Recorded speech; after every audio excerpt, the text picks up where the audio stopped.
Welcome to the deep dive.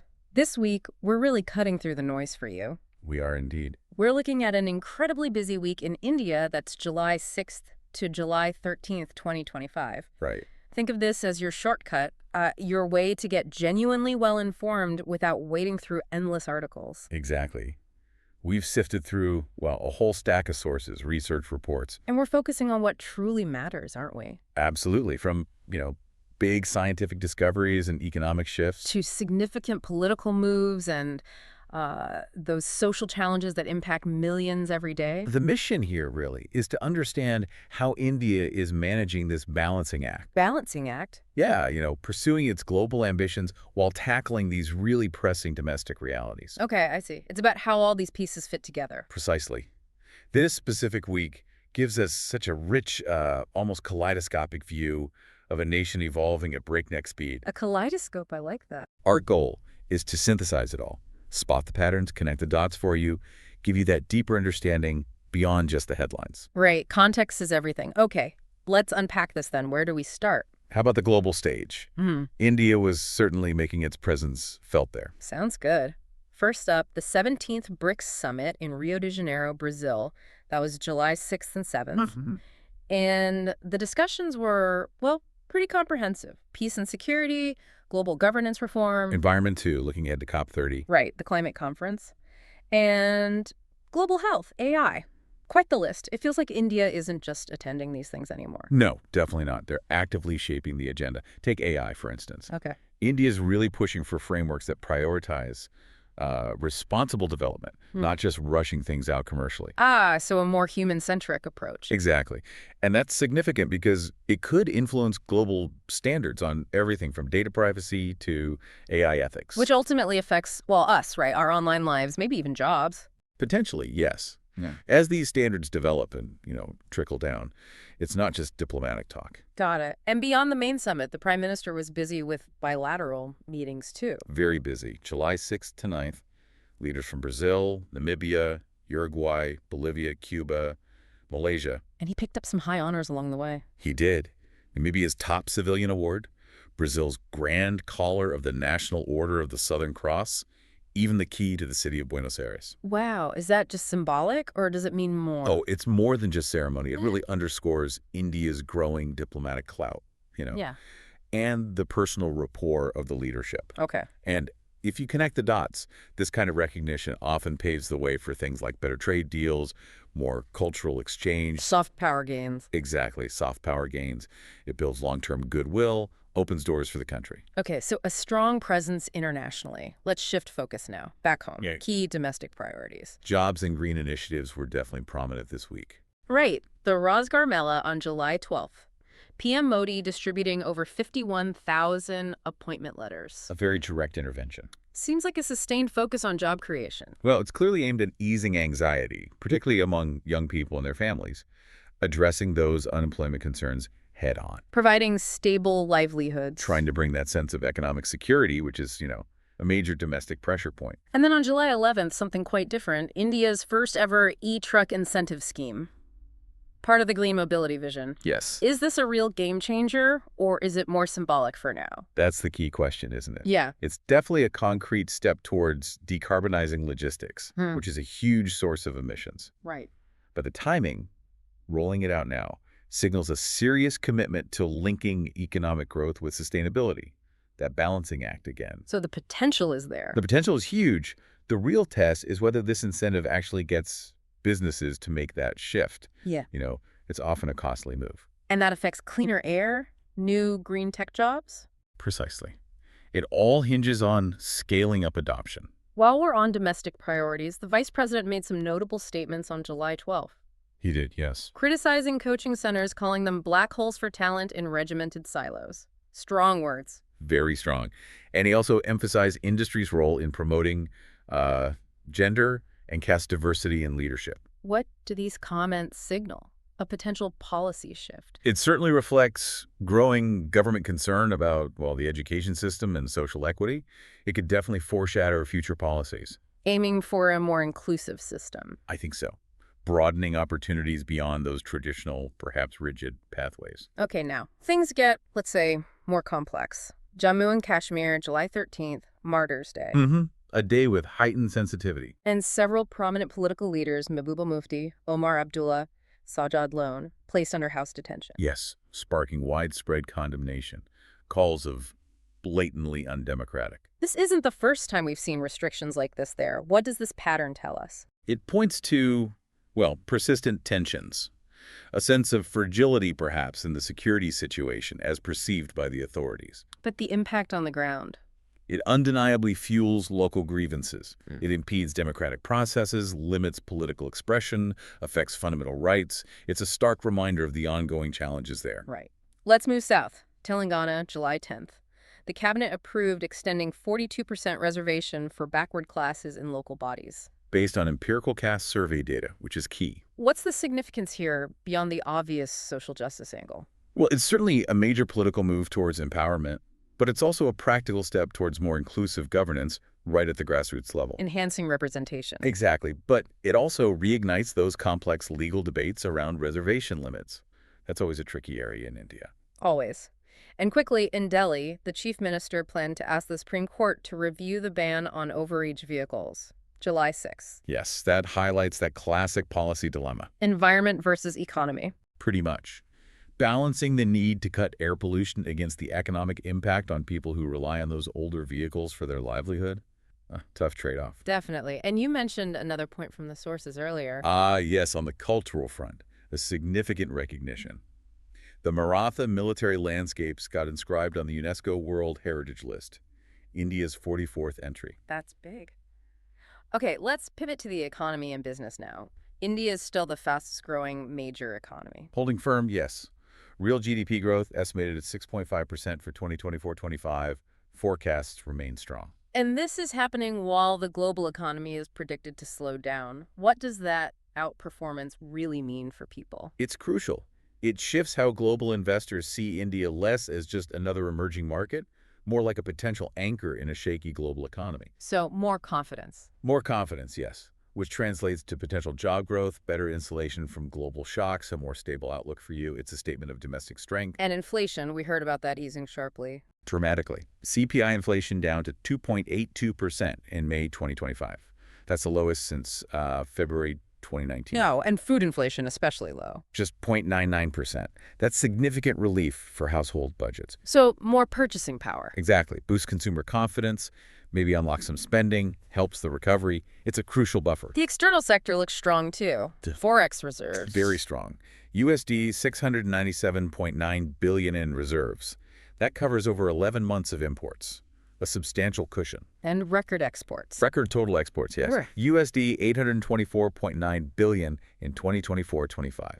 It shows stability and competitiveness. Good for domestic industries. Definitely. Supports jobs, attracts investment, protects against global volatility. Okay, what about trade deals? Those India-U.S. negotiations for an interim agreement were ongoing. Yes, and India was holding firm on its red lines. Agriculture and dairy, seeking exemption from that U.S. reciprocal tariff. Complete exemption. It shows India strategically prioritizing domestic interests, food security, protecting those crucial sectors. What's the potential upside if they succeed? Well, if they can get a lower U.S. tariff rate, it could significantly boost exports in labor-intensive areas. Think apparels, textiles, gems. Directly benefiting workers and farmers. That's the goal. Securing long-term equitable benefits, even if negotiations drag on. And lastly, on the economy, expanding financial access. A campaign launched July 1st. Right. The Department of Financial Services campaigned for saturation of financial inclusion schemes, down to the village panchayat and town levels. What's the big challenge they're tackling there? It's that continued push for universal financial access. Reaching the unbanked, the underbanked, it's fundamental for poverty reduction. Bringing people into the formal system. Exactly. Giving them access to credit, insurance, basic financial services, it boosts their economic resilience, their quality of life. Okay, let's shift gears again. Law and justice, public safety, accountability. What stood out? Well, the Delhi High Court had some strong words for the UGC, the higher education regulator, about its anti-ragging framework. This was July 13th. Strong words, how? Criticizing it quite heavily, even suggesting they might start a public interest litigation themselves, a suo motu PIL, because of the rise in ragging incidents and student deaths. Wow. So the court sees a systemic failure. It seems so. And this judicial intervention could force a major overhaul of anti-ragging policies. It's about creating safer campuses, holding institutions accountable. A proactive court. That contrasts sharply with another case, doesn't it? The Bombay High Court ruling on July 6. Ah, yes. Granting bail in a sensitive case, citing that the victim was holding a grudge. Controversial. What's the impact of decisions like that?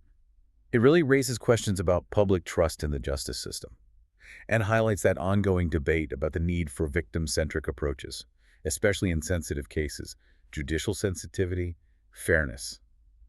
It's critical. Absolutely. So staying in Delhi, what about public safety tech, the Safe City project? Right. Activating 3,500 AI-enabled cameras from October 1st. Very advanced features. Facial recognition, gunshot sensors, real-time alerts. Sounds like a big step for policing, maybe women's safety. It definitely represents a significant technological leap forward on that front. But But the extensive use of facial recognition, AI, it immediately throws up huge questions. Right. Privacy, data security, potential misuse. the balancing act again, security versus civil liberties. Exactly. We need robust regulation, public oversight. It's a critical debate as this tech rolls out. On a much grimmer note, there was concerning news from Patna, July 13th. Yes. Tragically, a BJP leader was shot dead. And that followed another murder just the week before. What's the effect of something like that? It creates a climate of fear, obviously, underlying public trust, and puts immense pressure on the regional government to tackle crime effectively. Right.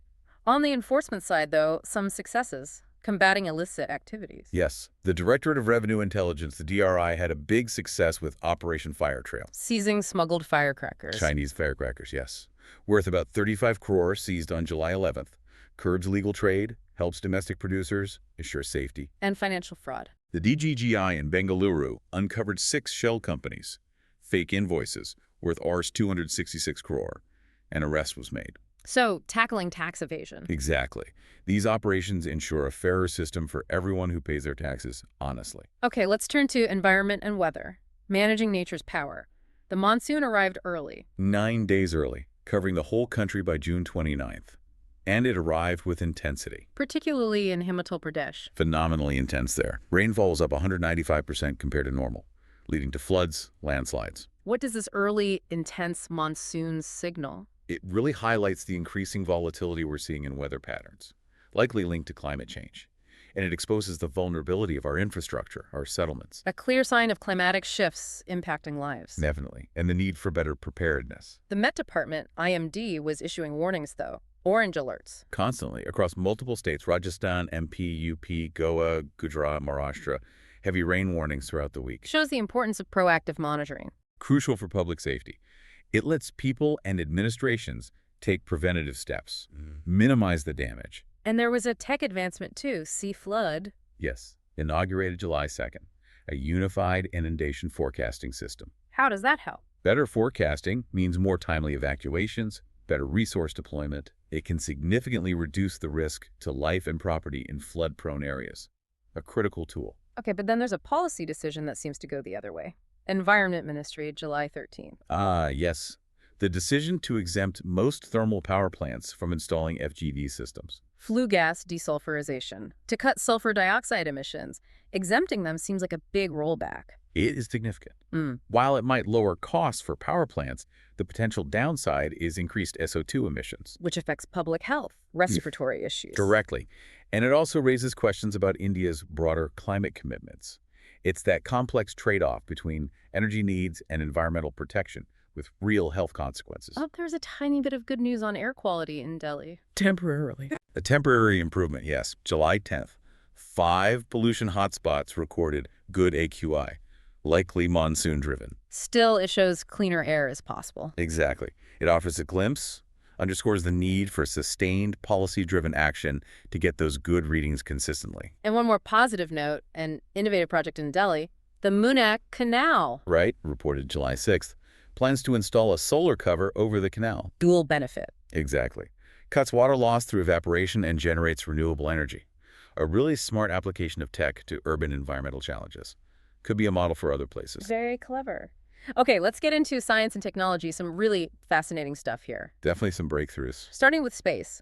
Indian scientists finding a massive exoplanet. Yes, from the Physical Research Laboratory, PRL, Ahmedabad, announced July 6th, It's named TOI 6038AB, A sub-Saturn giant. 78 times larger than Earth, orbiting its star every 5.83 days, and it's India's fifth exoplanet discovery using their PERPAM-2 spectrograph. What's its significance scientifically?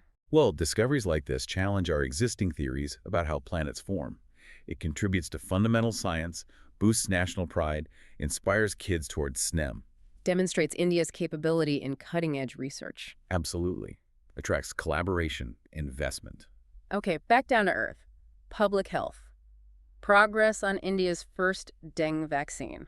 Significant progress reported July 13th. Phase 3 clinical trials are almost fully enrolled, about 8,000 out of 10,000 participants. That's a critical milestone, isn't it? Hugely critical. A successful vaccine could drastically reduce the burden of dengue. Think fewer hospitalizations, lower healthcare costs, better productivity, especially during monsoon season. Life-changing for millions. Now looking ahead, future tech threats. Quantum computing. India is being proactive there.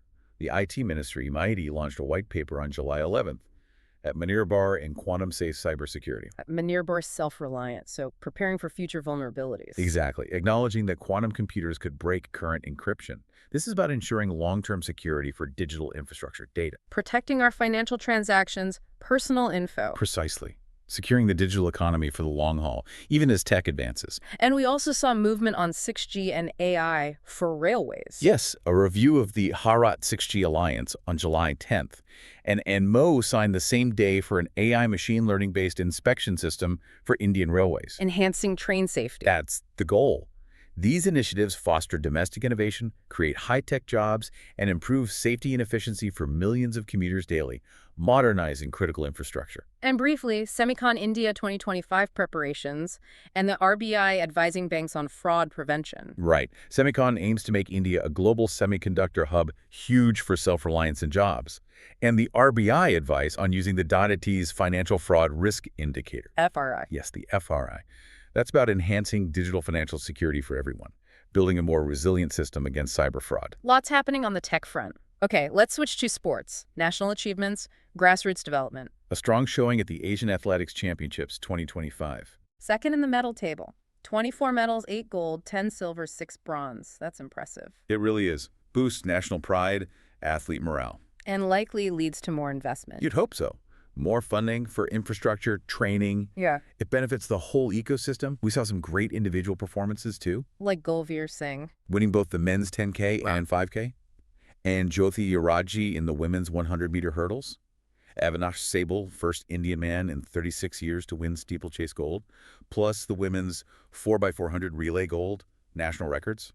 Fantastic results. Great stuff. And cricket, of course.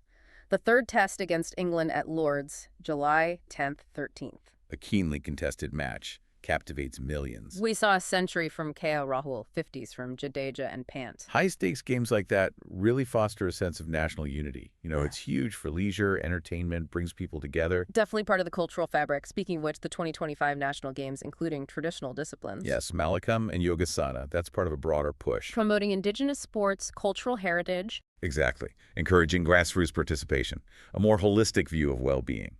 Preserving traditions, diversifying sports. And other initiatives. Adventure Awards, Cycling Sundays, esports. Right. Nominations open for the Tenzing Norgay National Adventure Award. The sports minister pushing Fit India Sundays on cycle, all promoting fitness. And esports. The union minister highlighting its potential at a big event, BMPS 2025. It signals a progressive approach. Could lead to policy support, infrastructure, even careers in a booming digital industry. Interesting. Okay, last section. Culture and society, heritage, social fabric. It was a week of festivals. Several significant ones. Devjani Ekadashi on July 6th, starting Chaturmas. Guru Purnima on July 10th. A day to honor gurus, widely celebrated. Yeah. And the Hemis Festival in Ladakh, July 6th, 7th. Dedicated to Guru Padmasambhava. These really highlight India's incredible cultural diversity. They shape daily life, spiritual practice for so many. And boost local economies, too. Absolutely. They're huge community gatherings. Think tourism, trade. Plus, regional festivals like Bonalu in Telangana, Shravani Mela in Deoghar were also on a vibrant tapestry. Beyond festivals, literary events. Sahitya Akademi was active. Very active. Events like Asmita, Literature Against War by women authors in Delhi, poetry readings by Marathi poets. What does that signify? A commitment to promoting regional languages, literature, intellectual discussion, enriching cultural life, providing platforms for artists, engaging citizens. And that UNESCO World Heritage Site we mentioned earlier, the Maratha Military Landscapes, inscribed July 11th. India's 44th entry Yeah. elevates India's heritage globally. Boosts tourism, national pride. And for local communities near those sites, it can mean real economic benefits, a stronger connection to their history. Right. Now, the harder side, social challenges. That tragic incident in Odisha's Balasore district, July 12th. Yes, deeply disturbing. An undergraduate student attempted self-immolation. After her sexual harassment complaint against an assistant professor allegedly went unaddressed. She was in critical condition. The professor was later arrested and suspended. What does an incident like that highlight? It starkly underscores a critical failure in institutional mechanisms. The urgent need for robust, transparent, victim-centric grievance systems in our educational institutions. It's about ensuring safety, accountability. Just tragic. Truly awful. And another social concern noted, a severe shortage of nurses, PG Armour Chandigarh. Yes, needing approximately 3,000 nurses. That directly impacts healthcare quality for everyone. Absolutely. Highlights systemic staffing challenges, the need for urgent recruitment and retention strategies in public health.